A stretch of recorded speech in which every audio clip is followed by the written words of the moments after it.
Good afternoon, everybody. I'm glad that even in spite of COVID, we could come here to celebrate this remarkable and vibrant lady, Bev. I first met Lynn and Bev over 5 years ago. I was just beginning my ministry at the church across the road, and they were celebrating the 50th wedding anniversary. So I came to help them celebrate, and we've been doing a little bit of celebration ever since, haven't we? So she was a great lady. Lynn and you and Bev have enjoyed 55 wonderful years together. And Kimberly, Andrea, and Aaron, your mom was certainly proud of you and what you have accomplished in your lives. And Greer, Emily, and Keith, Daniel, Kai, Cameron, and Micah, she loved you, each of you, very much. And I believe if COVID wasn't here, this place would be packed, or the church would be packed. So hopefully when we gather for the committal service, we'll see how much she was loved. Bev and Lynn's faith was important to them. So before we hear from the family, I would like to share a couple readings. First of all, one from Ecclesiastes. And I'm sure the author talked about things we experience in life, and I'm sure Bev experienced everything here. She said, there's a time for every activity. There's a time to be born and a time to die. A time to plant and a time to uproot. A time to break down and a time to build. A time to weep and a time to laugh. There's a time to mourn and a time to dance. A time to scatter stones and a time to gather them. There's a time to embrace and a time to refrain from embracing. There's a time to search and a time to give up. A time to keep and a time to throw away. A time to be silent. A time to speak and a time for love. And God has made everything beautiful in its time. And He knows there's nothing better for us to be happy and do good while we live. And Bev certainly did that. And with the Easter season coming up, I have to read the Easter story. Very early on Sunday morning, the women went to the tomb, carrying the spices that they had prepared. When they found the stone rolled away from the entrance, they went in.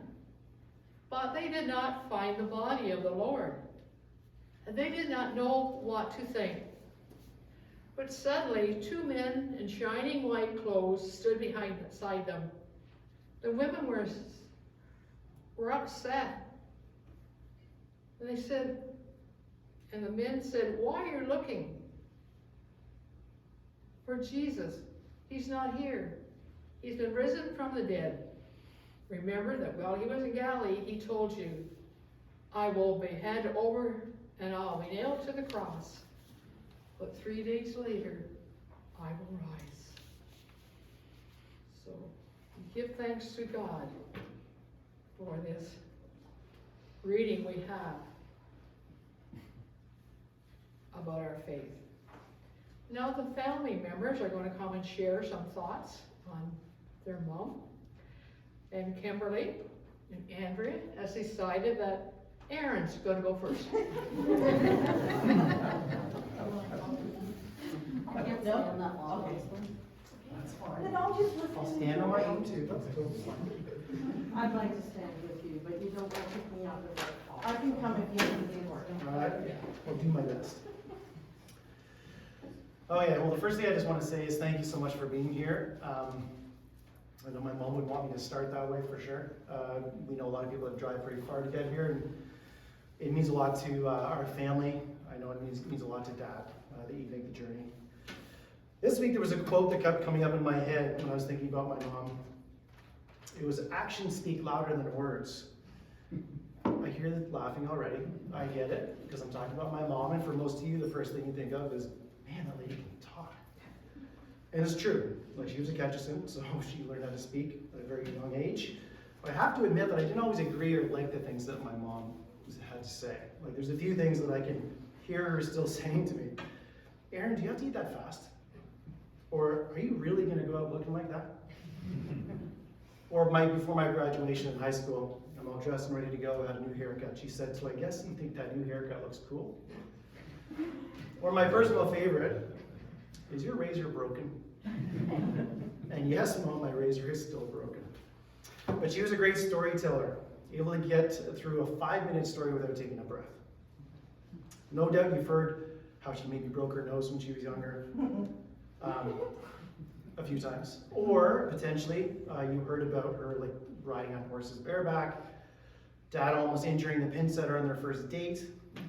You probably heard stories about our lives, and I can assure you we heard lots of stories about yours. She told stories because she loved people. But more impressive than my mom's ability to speak and tell stories is just how she chose to live her life. Reflecting on my mom's life this week, I realized that she had it all figured out. You live out the message that you want to leave with those around you. You let your actions speak. So I decided to spend some time this week listening to what my mom's actions were saying to me in my life. And I'd like to share some of the lessons that I think I've learned. My earliest memory as a kid was being strapped to a car seat, going from house to house, delivering meals to elderly housebound people. We did this every week. I didn't really know why. I didn't know what to ask. I just went along. I didn't know what they were talking about, but my mom always looked so happy. She always took her time, and the people we visited loved pinching my cheeks. What were Mom's actions saying to me? All people deserve dignity, love, and care, but some people are forgotten by society. Who might you be forgetting?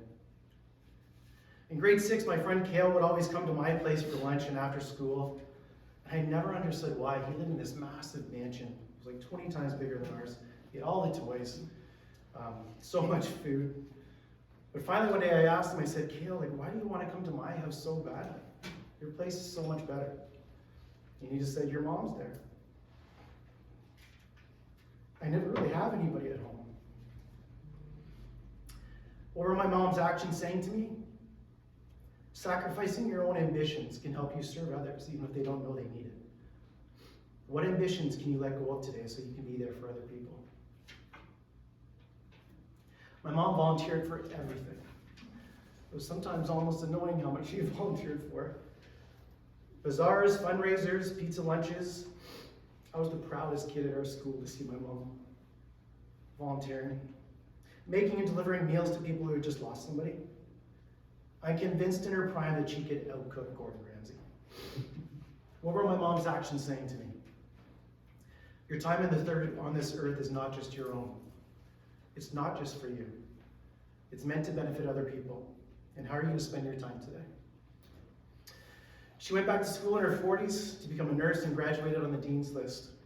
Spent years helping bring babies into the world. Then she retired, in quotes, choosing to spend her time as a parish nurse, to support people in the final stages of life. What were my mom's actions saying to me? Working is good for us, but it should never be only about money. Are you using your work to live your message to the world? A million smiles, joyous laughter, huge hugs and lots of tickling. Getting down on the ground and playing. My mom loved her grandkids dearly. What were mom's actions saying to me? Hold people more tightly than things. What are you holding on to today?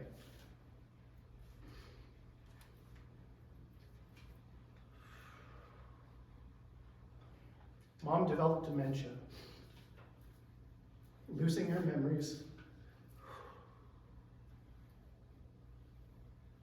going through clouds of confusion, and having difficulty holding on to conversations.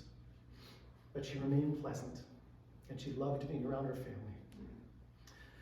Right up to the end, she still gave us those classic mom looks. Sometimes you weren't sure if she was happy or disappointed. She spoke nuggets of gold that just showed us how much she loved us. She would lean into hugs, squeeze your hand tightly, as if she was the one taking care of us. What were Mom's actions saying to me? Be fully. Is there anything more important than being in this moment right now? Grieving is really tough, but remembering Mom this week has also been super inspiring. I've seen my dad be the best caregiver I could imagine. I've been able to see my sisters love my mom in a way I've never seen them loved before. I'm so thankful for what she taught us through her actions, through what she taught me through her actions. And I can't help but imagine how many other people she's touched and changed through her life. Her husband, her daughters, her daughter and son-in-laws, grandkids, siblings, nieces and nephews, friends and entire communities. None of us will be the same. We're changed. I think we're more whole.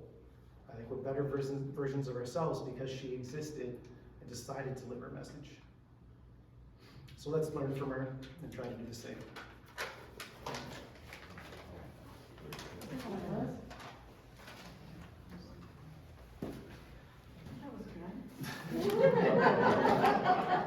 Hold on.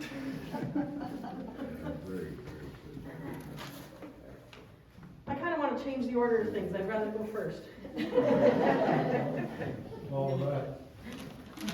So, spoiler alert, because Erin stole my punch. My whole speech ends with, Mom had it all figured out.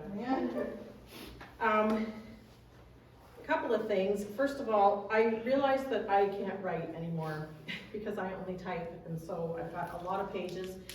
I did it like Mom and Dad told me how to write my speech when I wrote Coco, the Talking Gorilla. So it's all spaced out, one side, my pages are numbered, and Dad's red penmanship at the top, slow down. In trying to figure out what I wanted to say today, I originally was going to start off with talking about my mom's life like a book, because everybody knows there was nothing better she liked to relax to than a good book. And her book would have been called The Fortunate. The heroine, Beverly Marie Ketchison Holmes, just Bev or Mom or Aunt Bev to everybody here, and the ones who loved her best. But after some thought, I thought I'd let that idea go, which is interesting because we all learned as kids to never let the offer of a good story go or the back scratch that went with it. And then I thought I should find some impactful quote, like from Eleanor Roosevelt or Maya Angelou or John Lennon. And I let that go too, because then I thought, I guess the whole point is to find a good quote, and Mom had plenty from her. So get ready for this nugget. See? She left us with so many words some time ago. And her nugget was this: I have no delusions about my children.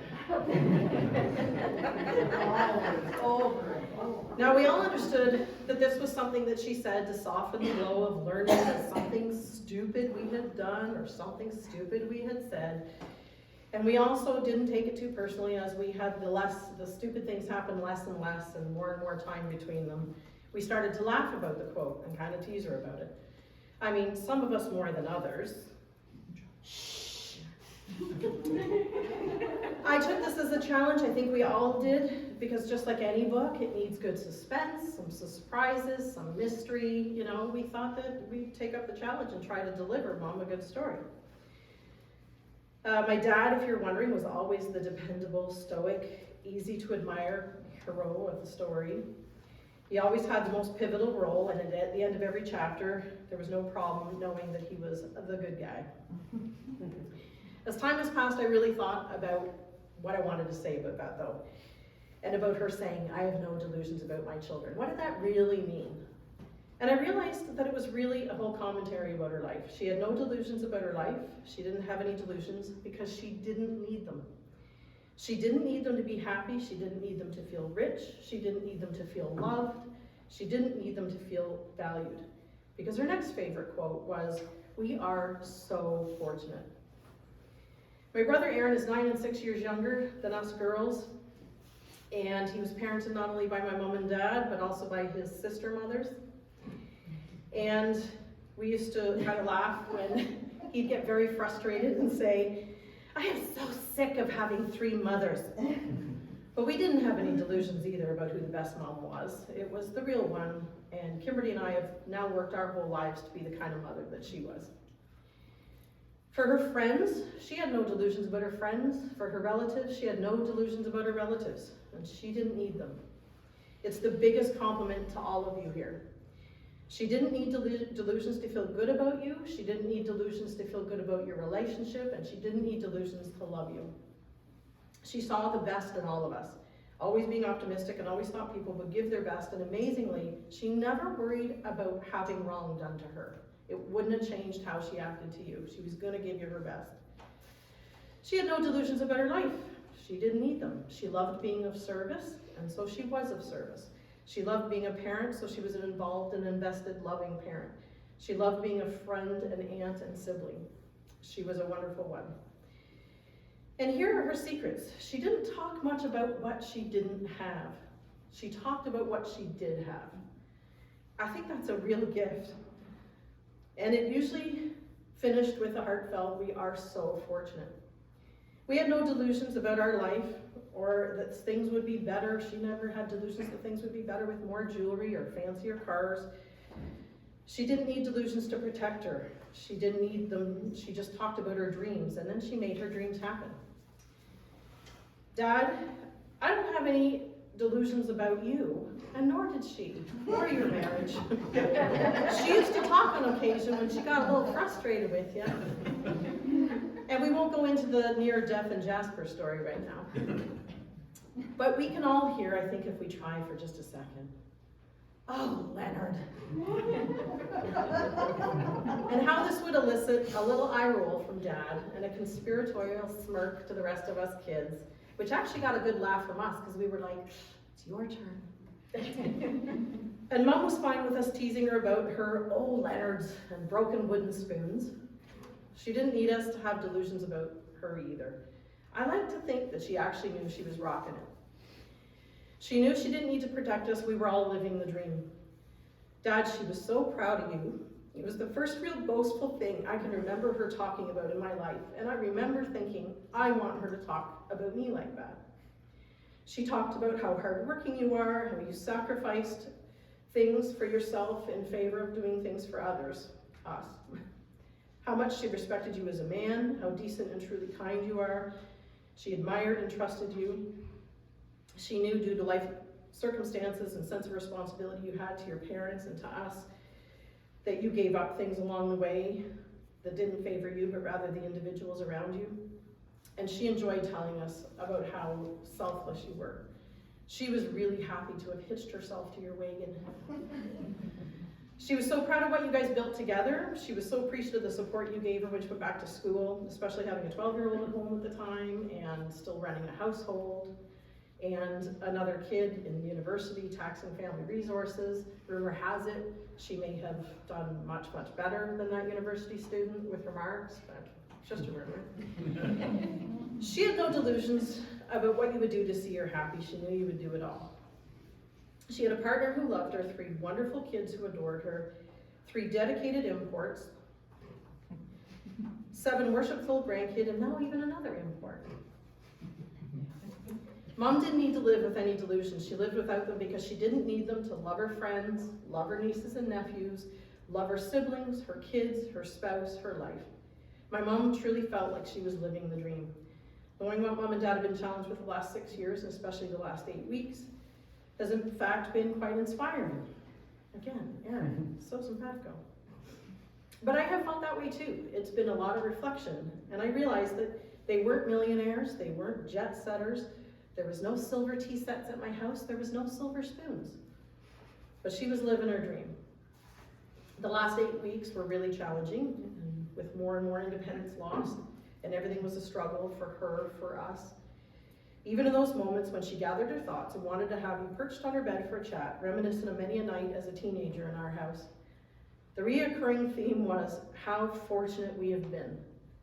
And it really struck me, of all the things she needed to express in those moments, it still was how fortunate we have been.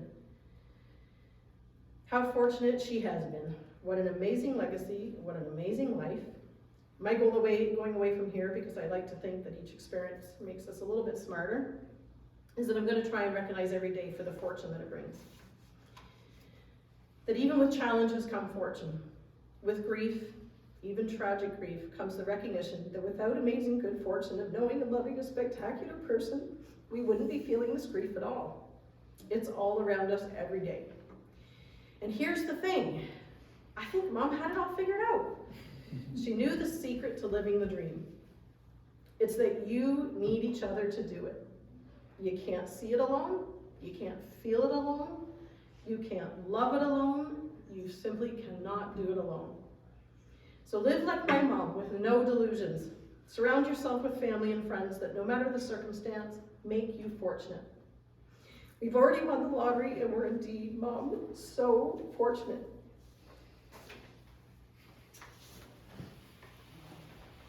That was so good. I only had 3 little pages. Feeling like I didn't write enough now. I'll see if I can get through this. Okay.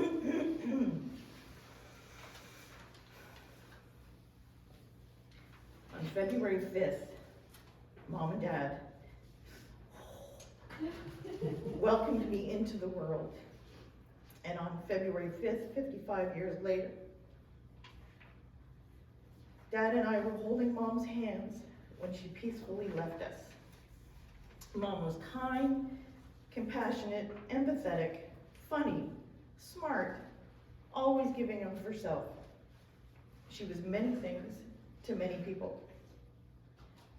To me, she was just Mom, someone I could always count on and probably took for granted. I was definitely a challenge during my teenage years and early 20s. We'll leave it at early 20s. The one thing I could always count on was a soft landing and supportive hands from Mom and Dad. Mom went back to school at 42, as you've already heard twice, became a registered nurse, and worked on the labor and delivery floor at Oshawa Hospital. She loved the work, and she loved the people, especially helping to bring new lives into the world.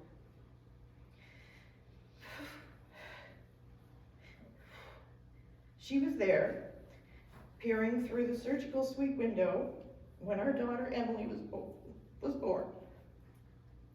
The big joke was who was going to get to Emily first, Kevin or Bev. She let Kevin win. And again when our son Keith arrived.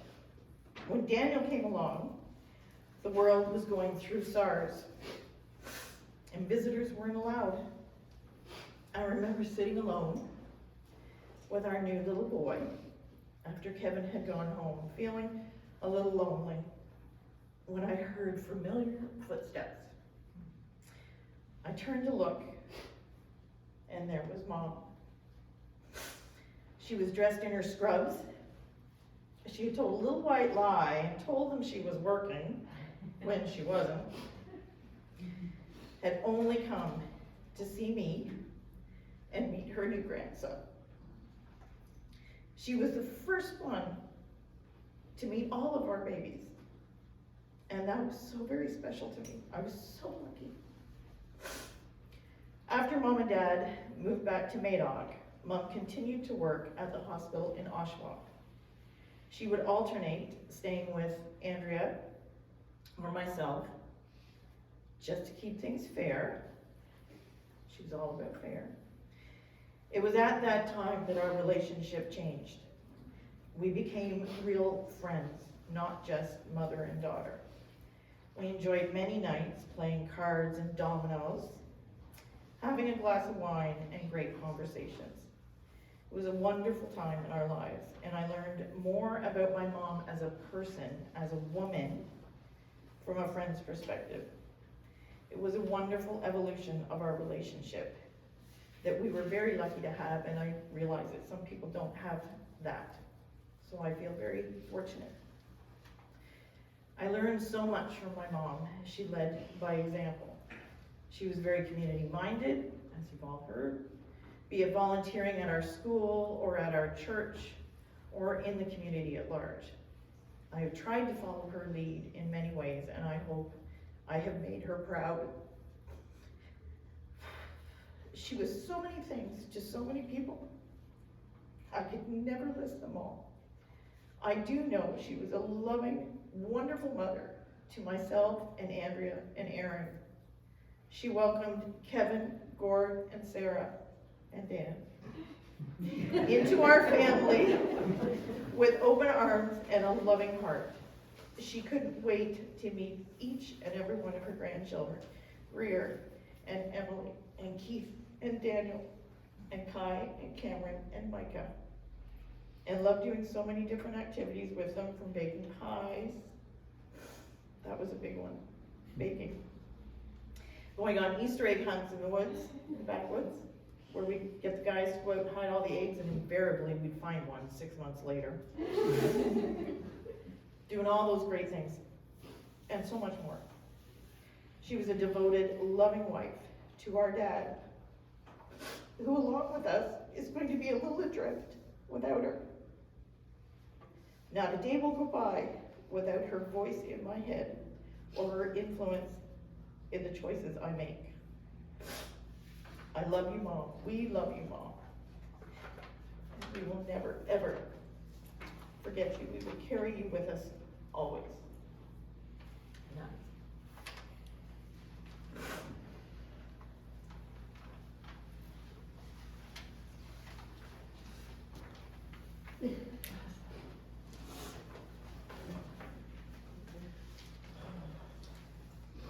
Thank you for that wonderful tribute. Even the, well, probably in the fall of last year, when we're having our Thursday dinners at the church, she was always there to cut the pie. And my favorite pie was lemon, so she always tried to sneak one aside for me, because I couldn't have my lemon pie. So, thank you, Ben. Let's pray. God, you're always with us, and you are present with us now as we honor and remember Bev's life. God, thank you for all the blessings of life, and for watching over us in death, and for all the ways in which we come to know your love. Thank you for all those who share our lives, families and loved ones, caregivers and companions, friends and neighbors. And today we give you thanks for all the memories we have of Bev. We give thanks for all the joys and good times she has experienced, for all her successes and achievements, her kindness, strength, and determination, and the love she gave and received throughout her life. And pray that nothing in Bev's life will be lost, for the benefit of the world, and all that is important to her will be respected by those who follow, and that she'll continue to mean much now that she has died. May she live on the hearts and minds of her family and friends, inspiring courage and informing conscience. Loving God, remember all who grieve this day: Lynn, Kimberly and Kevin, Andrea and Gord, Aaron and Sarah, the grandchildren, Greer and Dan, Emily, Keith, Daniel, Kai, Cameron, and Mitch. Thank you for every good memory we have of Bev. May they give us comfort and hope in the coming days, as together we pray. Our Father, who art in heaven, hallowed be thy name. Thy kingdom come. Thy will be done on earth as it is in heaven. Give us this day our daily bread, and forgive us our trespasses, as we forgive those who trespass against us. And lead us not into temptation, but deliver us from evil. For thine is the kingdom, the power, and the glory, forever and ever. Amen. You're invited now to travel over to the church, where I think the family has provided some luncheon for you, and Ben would enjoy nothing more then for to have some food together. But let us leave this time together, anchored in the love of God, surrounded by strong and secure friendship, trusting in the promise of healing, and grateful the gift of love that holds us, enriches us, and keeps us this day and always. Amen. Farewell for now, Bev. Rest in peace.